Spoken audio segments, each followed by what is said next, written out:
welcome to today's Money Chat Now interview. In this portion of the show, I take the opportunity to interview interesting people and introduce you to their products, their services, or just their good intentions. Hey, if you'd like to be a guest on my show, you can go to thelarrysteinhouseshow.com/guest. That's thelarrysteinhouseshow.com/guest. Let us know that you want to be interviewed, and I'm sure we can make that happen. Hey, let me tell you a little bit about today's guest. So my guest today is an award-winning author of 15 best-selling books and 8 #1 international bestsellers. Some of his many titles include Rings of Truth, Do This, Get Rich for Entrepreneurs, Unleashing the Authentic Power, The Power of Letting Go, Cracking the Rich Code, and The Entrepreneur. As an entrepreneur, my guest has launched 28 successful business ventures. He has served as a success strategist to over 300 corporations worldwide and was recently named one of the world's top 50 speakers and top 20 success coaches. He was presented with the Best of the Best award out of 100 contributors of all time to be in the direct selling industry. In the past 44 years, he has presented seminars throughout the world, sharing his success strategies and life-enhancing realizations with over 5,000 audience, totaling 2 million people from all walks of life. He's also a friend that I admire. I got to introduce you to my guest, Jim Britt. Hey, Jim, what's going on, man? I'm so excited you're here. It's like an honor to interview you. Oh, it's great, man. Great to connect here. You know, it's funny because, I tell us, we've been friends for, 8, 9, 10 years now. I don't even know, maybe longer. And we've actually never been in the same room together.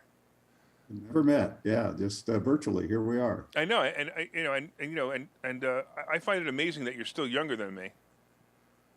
Or at least you look younger than me. Tell everybody how old you are, because I got to tell you, I've never seen anybody look so good in my life. I'm telling you, you look better than I do, and I know you're at least 1 year older than I am. Yeah, probably at least 20 years older. Yeah, right. I know, it's amazing. So I got to know, because you're like one of those guys who got started early in the industry. You were in the direct selling industry, and your story always fascinates me. I actually read it. I think I read it in one of your books. I can't remember which one, but how it all started. Why don't you tell the audience how it all started? Well, it's interesting when I look back on it, because I never planned doing what I'm doing. I never planned to write a book. I'm a high school dropout because of English.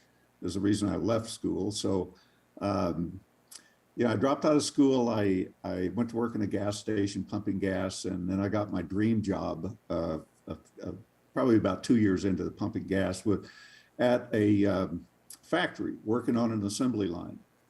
And I made $1.67 an hour. Wow. And there were 9,000 employees. They rated you on an efficiency rating. If you did under 85% efficiency, you got fired. And wow. Anything over that, you got into a little bonus pool, which was almost nothing.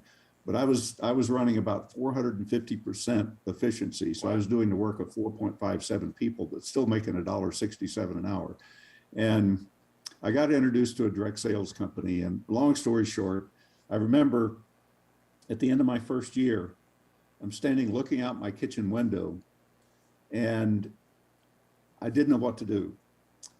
I looked to the left where my driveway was, where my cars would normally parked, and both of them had been repoed. I looked to the right, and I could see the front door, and there was a notice on the door from the sheriff. Your home had been foreclosed. He said, you got to be out in 5 days by order of the sheriff. Wow. And all of my furniture had been taken except for a few sticks that we had. And I stood there and I thought, what am I going to do? I got a wife and a child. I'm going to be homeless in 5 days. I don't have a vehicle. Maybe I should go back to the factory. I thought about that for about 10 seconds. I'm going, no, I'm not going to give up. Now, keeping in mind over that year, that first year in the direct sales business, my commitment was to talk to 10 people every single day about my business and my product. And at the end of that year, standing there in my kitchen, I had talked to over 3,650 wow. people, and I made one sale. Oh, no. And I said, I'm not going to give up. And as a result of it, it was like a series of miracles took place in the next 5 days. Wow. I had an opportunity presented to me by the one sale that I made had an opportunity presented to me that over the next 12 months earned me almost $500,000. Okay, wait a minute. You gotta slow down a minute because I'm like blown away here. So first of all, you talked to over 3,600 people and you only made one sale. Were you like literally the worst salesperson on the planet? Yeah, I was doing it all wrong. I had never sold anything. I didn't know what to do. I was out there just flapping my jaws, telling people what I have, and I was all excited, but nobody bought. I mean, I would imagine one or two people would have bought out of pity. Yeah, you would think so. But the one was somebody that I did some work for during high school, cleaning up around a construction site, and so he bought from me. He needed the product. I sold him some carpet shampoo. Wow. And I didn't know what to do. I really didn't. I mean, I was a youngster. I didn't know where to turn. Nobody I knew had any more money than I did. And I had 15 cents in my pocket that day. That's all I had. But this opportunity presented to me included a vehicle, expenses, a 3-bedroom furnished apartment. Whoa. And $300 a week coming in, which was more money than I'd ever made in my life. Okay, what was this? This is amazing. Well, then the second thing that happened was somebody knocked on my door that very day. And it was somebody from the company that I was working with. And he sat with me for 2 hours and taught me what I was doing wrong. Wow. And that business took off. So in the next 12 months, from 15 cents in my pocket, having talked to 3,650 people the prior year, to the next year, I was a millionaire. Wait, in 1 year you became a millionaire? Yep, 1 year. That's pretty impressive. Now, I've been a millionaire 3 times. Yeah, a millionaire back then was a lot of money. I know. I got you. Yeah, sure. Yeah, sure. Yeah, I've been a millionaire 3 times. The rest of my life. Yeah, I've also gone bankrupt and lost it all. So I do know like the rock bottom. And it's funny because we talk about rock bottom all the time. When you hit it, all of a sudden things happen. When you just give in and say, you know what, I'm going to just do it. Like it sounds like what you did. I'm just going to do it. Yeah. And now what do you do? I mean, I wouldn't give up because my only hope was either making that work or going back to the factory. Yeah. And that fellow that sat with me, it was very simple. I mean, he says, how do you know if you have a good prospect? And I said, I guess if they buy from you. And he said, no. How do you know if they're even a potential to buy from you? I said, I don't know. He said, obviously you don't. And he said, you got to arrive at 3 destinations. He said, do they have a pain or a problem? Do they want to solve it? And can you solve it? Yeah. And if you don't have all 3, you don't have a prospect. Absolutely true. And I said, well, how do I know if they have a pain or problem? He said, well, it's not out there flapping your jaws like you've been doing the last 12 months. He said, you got to ask questions and listen. And I said, what kind of questions? He said, it doesn't matter. I'm going, what? And he said, no, you want to get into a conversation. He said, if you meet somebody at a party, it may be a different conversation if you met somebody in a coffee shop or at church or someplace like that. So he said, you get into a conversation and you start asking them, what do they do about their family, about their hobbies, about different things. And he said, I guarantee you, if you ask questions and you really, really listen. And he said, if you're always thinking this, he said, in your life, he said, if you're always thinking this when you meet a new person, he said, you'll never lack for money. You'll never lack for friends, and you'll build a network worldwide. He said, here it is. If you live your life this way, every time you meet that person, ask yourself, what can I do to help this person? I love it. And he said, and you ask questions and listen. He said, sometimes you help people with your products. Sometimes you help people in other ways that you don't get paid for. He said, it doesn't matter. You just always looking to help somebody. He said, and you'll get good at that. Just ask questions and listen. And let one question lead to the next until you know something about that person. And who was it? Was it Zig Ziglar who said it, or was it Jim Rohn who said? No. Actually, the guy's name was O.J. Hebrank. Oh, and you know exactly what I'm saying. Go ahead. I saw him one time. That was it. I'm talking about the guy who said, if you help enough people get what they want, you'll get what you want. Was that Zig Ziglar? I think that was Zig Ziglar that said that. Yeah, it was Zig Ziglar. Yeah, amazing. Now you also, it's funny because you know a lot of people that I know, and all of you guys trained under the famous Jim Rohn. Yeah, well, actually, Jim, I met Jim in that direct sales company. He was the trainer in that company, and he was unknown basically. And we became friends, and later we ended up as business partners, and back in the mid to late '70s. And I did such a good job promoting him that it forced me to kind of get into speaking myself, which wasn't an interest of mine Oh, that's funny. because I was a good promoter. We ended up with 14 offices and about 300 full-time salespeople and selling tens of thousands of tickets a month Wow. to Jim Rohn's events. And that's where Jim actually became known. But yeah, he was a mentor. I never really looked at him as a mentor back then because, I was promoting him and he was our product. but yet when I look back now, I learned so much from him. And a lot of other speakers out there that were connected in the same way that I had no idea. When we went to Jim's memorial, there were probably 30 speakers there that gave Jim a lot of credit for where they are. Wow. I could just imagine the speeches if they're all speakers, Pretty wild. Yeah. I mean, Tony worked for me for about 4 years, I think, 4 to 5 years. He looked up to Jim as a mentor, and I was more of his trainer and coach, I guess. But yeah, we still stay in touch today, and he's done quite well. Yeah, I think he does some kind of speaking or something, right? I'm kidding. Yeah. Yeah, he's pretty impressive. You're very connected. You're also connected to T. Harv Eker too, aren't you? Oh yeah. Harv and I are good friends, and I mean, back when I started, I kind of intuitively thought, well, I need to brand myself, and how do I do that? I didn't call it branding. I just needed a way to become known. So I went and met all of the top speakers in the country. I flew to New York and met with Earl Nightingale, had dinner with him, did 3 seminars with Earl. Og Mandino was there, did some seminars with him. Brian Tracy, Dennis Waitley, and I had a business together, and we did seminars together. Same with Tom Hopkins and different people out there that I connected with to be able to say I got on stage with these guys, and that was kind of how I. When are you inviting me on stage with you? What was that? When are you inviting me on stage with you? Oh, you're invited anytime. Come on out. I'm coming. You just let me know the day. I'll be there. I absolutely will be there.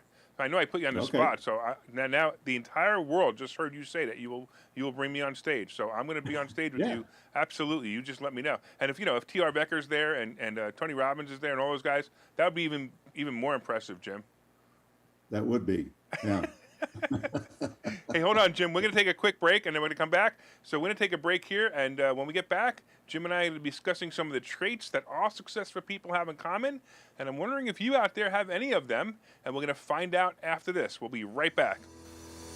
Okay, so you thought about buying and selling real estate. You've thought about investing in the stock market, but don't know where to start. Well, what if you could find a place to unlock strategies to master both real estate and the stock market, all without the headache?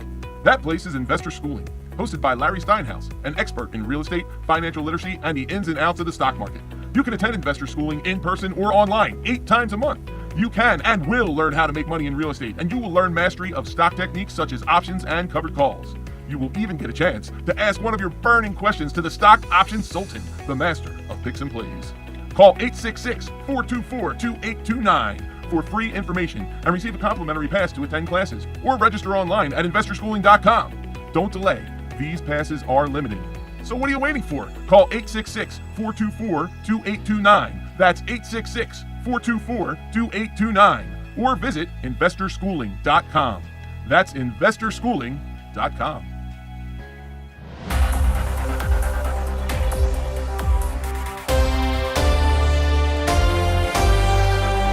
All right, welcome back to Money Chat Now, the interview portion. We are currently interviewing my friend Jim Britt, and if you'd like to be a guest on this show, please go to thelarrysteinhouseshow.com/guest. That's thelarrysteinhouseshow.com/guest, and tell me why I should interview you. All right, Jim.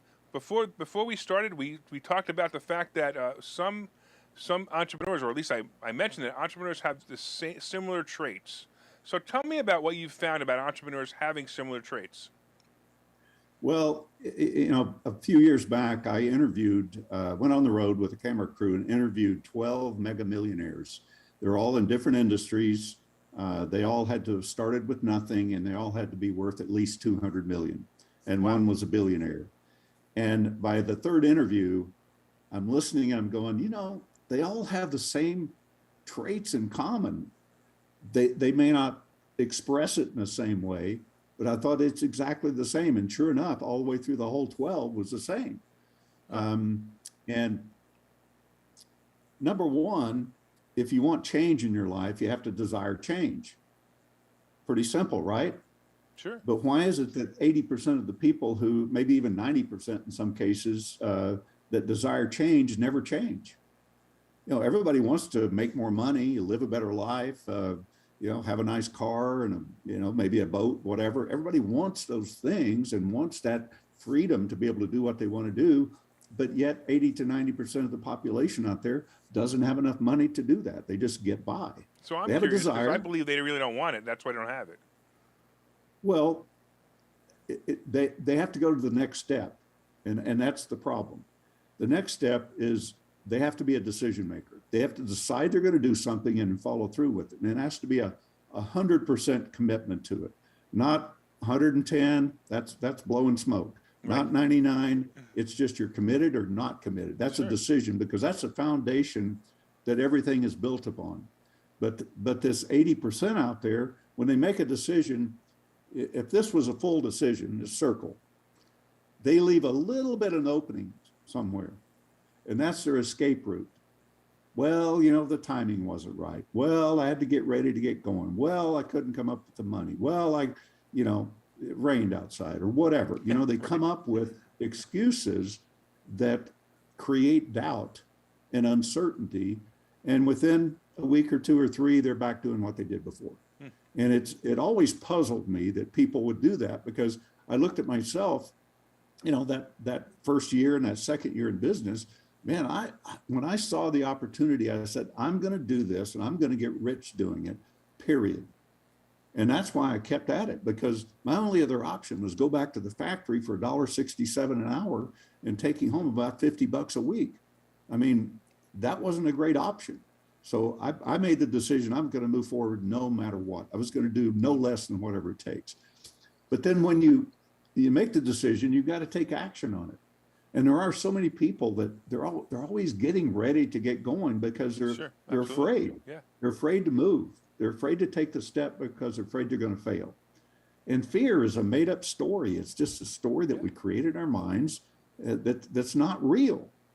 Somebody asked me a few days ago, they said, well, I said, all fears are made up. And he said, well, what if a bear or something's chasing you through the woods? I said, it's a made up story. He said, yeah, but it's a bear chasing you. He said, that's real fear. And I said, no, you're making up in your mind what's going to happen if you catch it. I said, but I would run too. So, but we make up this stuff in our minds, So you've got to take action, and you got to do it quickly. I mean, in today's world, man, if you don't take action, somebody else is going to do it before you do. Oh, sure. So you got to move on it, even if it's little steps. And you may have to prepare something for a new business or something, but whatever you can do today, do it. That's going to move you closer to it, and keep yourself engaged. And then that brings up the next thing, because when you start taking action, if you're going to go from where you are now to where you want to be in the future, you're going to endure some pain. I mean, some pain of changing. Was it painful for me to go out and talk to 10 people every single day for a year? You bet it was. Was it painful to experience that much rejection? Yes. And people ask me today, how do you handle rejection? I'm going, I did that already.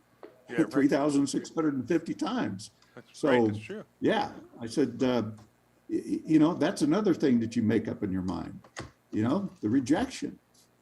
So you've got to be willing to endure some pain, because the you that you are now can't have the things that you want. You got to become somebody different. So every new income level, every new life level requires a different you. And if you look back on your life, you can see that. I mean, you've changed. I've changed. Yeah, absolutely. I mean, you and I, we've done it. So and actually, I think it's about 10 years now. You and I have. I mean, you've probably seen a lot of change in me, because 10 years ago, that was when I had lost everything and I was rebuilding. And we had several conversations, and I was pretty impressed by a lot of things you did. I had no idea who you were, I think it was I don't remember. I think it was Alan Lowe maybe who introduced us, but I don't remember. Either way, or maybe it was Tony Canuli, who he passed away last year. That was sad. One of them Oh yeah, no, introduced. yeah, Yeah, one of them. I think it was Tony who introduced us, and I was very that might have impressed by been. you. I'm sorry. Yeah, it's success at anything is simple. I mean, if it's complex, nobody's going to follow it anyway. Yeah. So, Yeah, it's true. if you got the desire to change, you make a decision to change, you take action to change, and you're willing to endure the pain. I mean, I look back at when I first started speaking. I remember one of my salespeople booked me in to talk for 20 minutes, and it scared the heck out of me. I mean, I went out. Right. I knew it for about 30 days, and the day before, man, I'd go out and I'd throw up. I was so Wow. sick that I was scared to death. And when I got up to talk that first time, all I remember was I could hear a voice. It sounded like it was outside me, not coming from me. And it was almost like I was blinded. I couldn't see the audience. It was like they were a blur. And I spoke for about 20 minutes. They clapped. I left the guy there that booked me in there. I went out to the car waiting on him. And I said to myself, never again Wow. will I ever put myself in that position. Wow. And the more I stood there, I thought, well, you got one or two choices. Never do it again, or do it often until you get better at it. And that's the latter. And I put the word out to the 300 salespeople we had, and I said, I will go do a presentation for any one of you up to 3 a day for 50 people or more. Wow. And they started booking me in, and I got better and better at it. That's how I got into it. But man, I was scared to death probably for the first 100,000 people that I spoke in front of. I was still scared. Today I'm not. Work through that.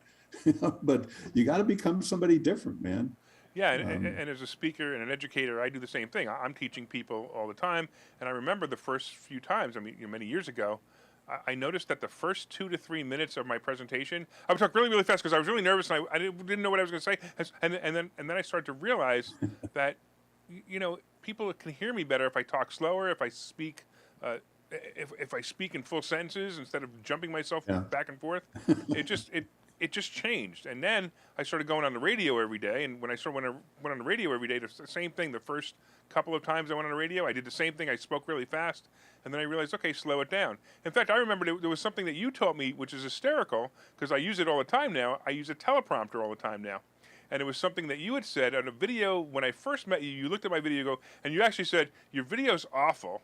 You need to use a teleprompter because you look like you're reading. I don't remember exactly what it was, the way you said it, and I was like, okay, so I got a teleprompter and I started using it, and sure enough, how much more I got so much better.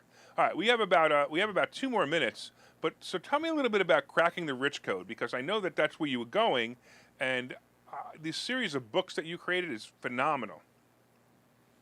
Yeah, well, Cracking the Rich Code, I have a series I'm doing with Kevin Harrington from the TV show Shark Tank, and Tony Robbins endorsed the series.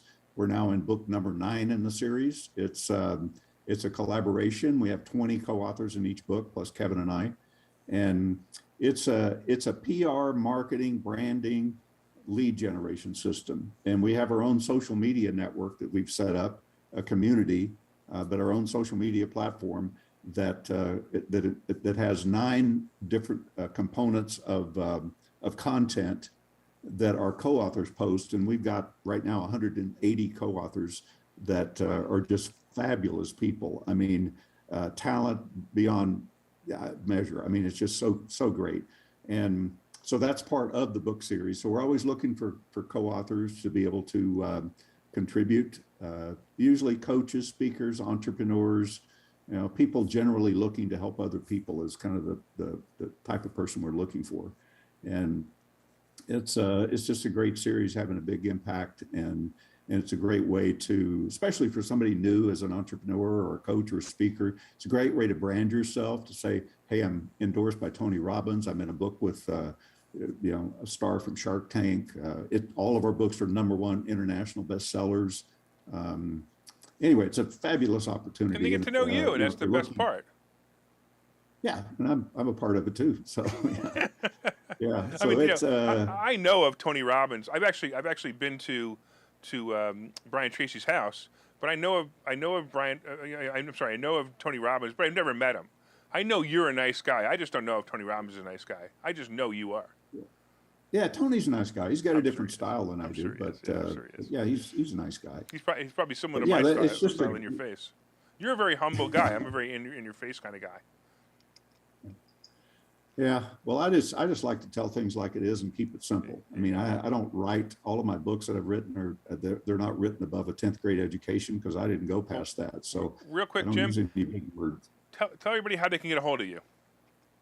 Well, you can reach me at Jim Britt at jimbritt.com if you'd like more info on the Cracking the Rich Code. I also have a Cracking the Rich Code program online. That's a 4-month program helping people to change their subconscious I'm sorry, we're just out of time. programming. Do you have links to that on your jimbritt.com website? I do have. Okay, Yeah. great. So they can reach you at jimbritt.com, and they can reach you at is it Jim at Jim Britt or Jim Britt at Jim Britt? Jim Britt at jimbritt.com All right. or crackingtherichcode.com as well. Awesome, man. Well, I gotta say thank you, Jim. I totally appreciate you. I want to thank all of you out there also for watching the show. My name is Larry Steinhouse. I am the host of Money Chat Now. Money Chat Now is live every morning at 7:30 a.m. and you can find us on Facebook, LinkedIn, Twitter, and YouTube. And of course, if you'd like to be a guest on the show, go to thelarrysteinhouseshow.com/guest and make it a profitable day.